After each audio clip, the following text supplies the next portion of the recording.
Story time ngiye kukubwira uburyo umukobwa yitwaje ibyo bintu byitwa gusezera ku bukumi bwawe nyuma y'ibirori bya bride shower yaryamanye n'abasore babiri bikamuviramo gupfa.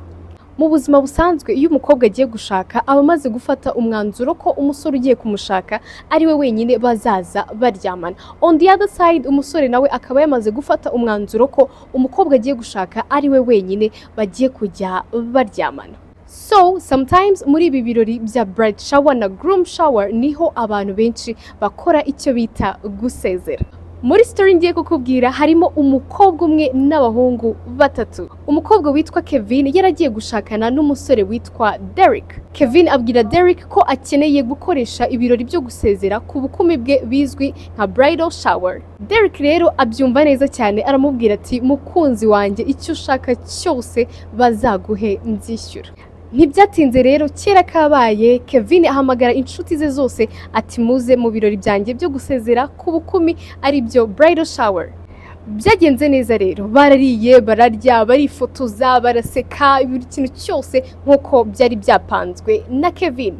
Gusa Kevin yari afite icyifuzo kimwe mbere yuko ashaka. Icyifuzo cya Kevin rero cyari cyoroshye.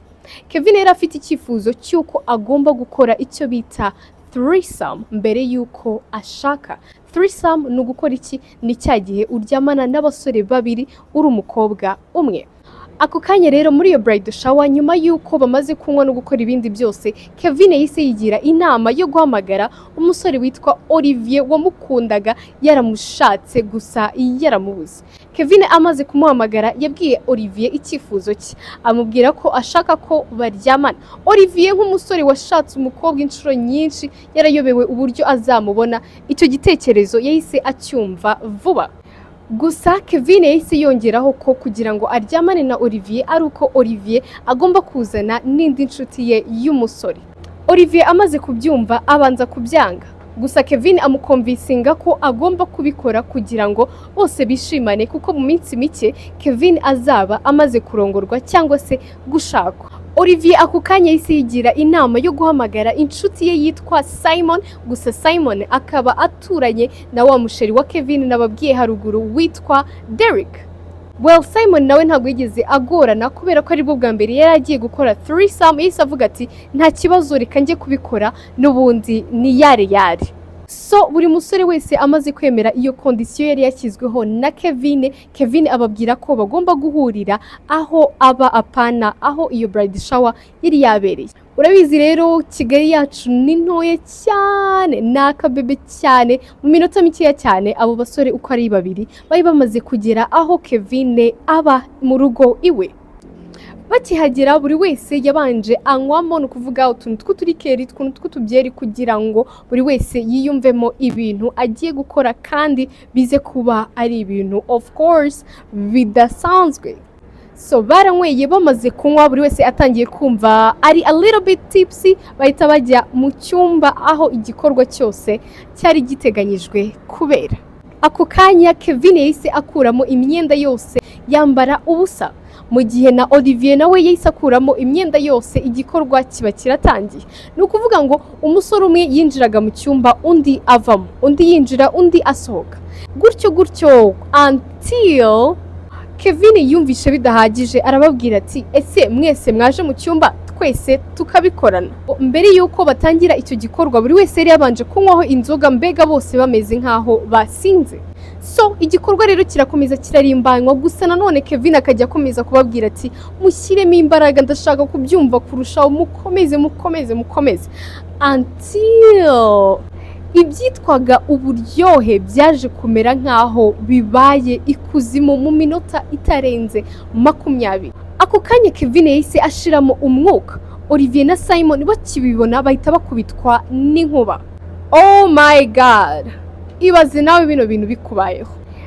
But on the other side, wa mukunzi wa Kevin biteguraga kurushinga yari yahamagaye Kevin inshuro nyinshi zishoboka, gusa Kevin ntabwo yari yabashije kwitaba telefone.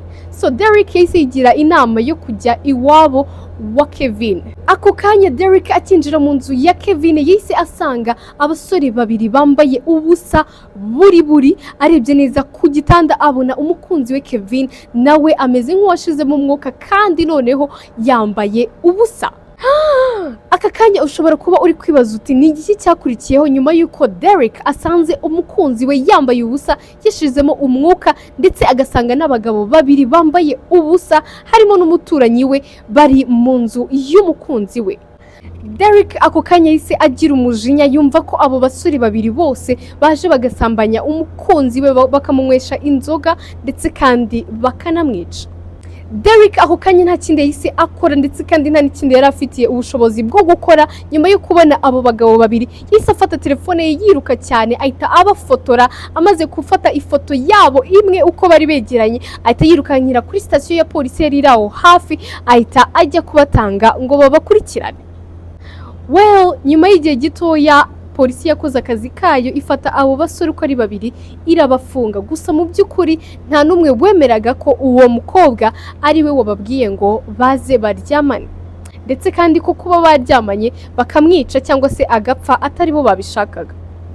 Buri umwe muri abo basore bose ni ukuvuga ngo Olivier na Simon baje gukatirwa igihe cy'imyaka 25 yose muri gereza bafunzwe bazira kuba barasambanyije umuntu bikanarenzaho bakanamwica. But on the other side uwo musore Derek ntago yiyumvishaga uburyo umukunzi we apfuye mbere yuko bakora ubukwe. Imiryango yarababaye ijya mu gahinda nk'undi muntu wari we wese wapfishije, gusa nta kundi byari kugenda. Niyo story rero nayo ngufitiye uyu munsi. Wakoze cyane kureba kino kiganiro cyose, ino story yose. Bye bye.